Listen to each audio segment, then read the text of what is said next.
All right, welcome back after a long hiatus, the Web Mistress Week 9 Weekly Montage. All right, let's look at the lessons we learned in Week 8. Number 1, it is okay not to know the rules. As was proven, you can still win despite not knowing how to play this game. Just complain and gripe and throw a tantrum. We don't need no stinking rules, apparently. Number 2, quitters never win. Why give up when there is still 5 weeks left in the regular season? Did Richard Nixon quit? Did Barry Sanders quit? Did Michael Jordan quit baseball? Did Kim Kardashian quit on her 72-day marriage? Okay, so they are all quitters. You want your name to be mentioned in the same breath? I think not. Wait, who snuck Barry Sanders in there? And number 3, do not trust CBS Sportsline injury reports. They are liars! Since you all have problems with the rules, let's talk about the playoffs. We still have 5 weeks left in the regular season. 6 teams get in. 3 teams based on win-loss record, and 3 teams based on most points scored. You can get in with a 500 record, which is average in most worlds. Quit forgetting this point and quit being a quitter. There's no quitting in fantasy football. Weeks 12 and 13 are what we here at Webmistress Central call the call-out weeks.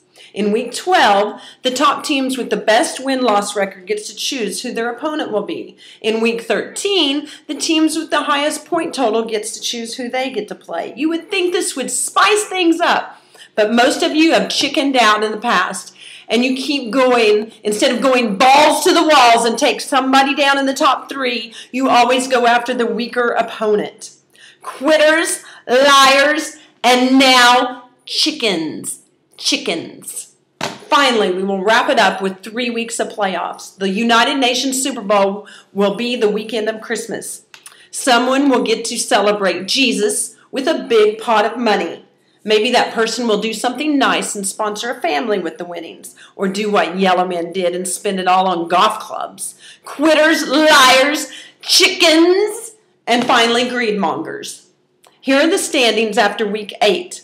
Everyone but Peachy is just 2 games out. Dynasty, Running Red, and Telecom can beat their opponents and jump right back in the mix. If Peaches stays ripe, he's going to cream his way all over his competition. And truth be told, Los Fritos the imposter likes it like that. Hey, don't judge. Here is the game of the week 9 prediction. Yes, from now on there will be only 1 or 2 due to the complaints over the length of the videos. Never in the Webmistress life has she heard of complaining about length. Running Red at Southpaws. Looking at Running Red's roster, it all makes sense. It is a known fact that his beloved Sooners have a history of cheating, and lo and behold, look who's on his roster. Cam Newton cheated, stole, and took loads of cash. Adrian Peterson drove a Lexus for free. Mark Sanchez dates 16-year-olds. And Cedric Benson has had so many run-ins with the law, he has his own cell at the Texas State Correction Center. Southpaws is still doing his usual, quietly racking up wins, politely blaming it all on dumb luck, gracefully questioning how he even has a shot at the playoffs. Maybe some of you quitters, chickens, liars, and greedmongers can take notes.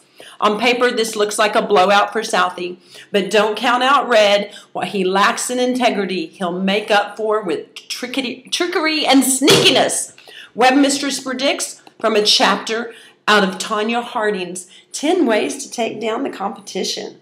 Red takes out the knees of Southpaws and claws his way back into playoff contention. Until next time, good luck!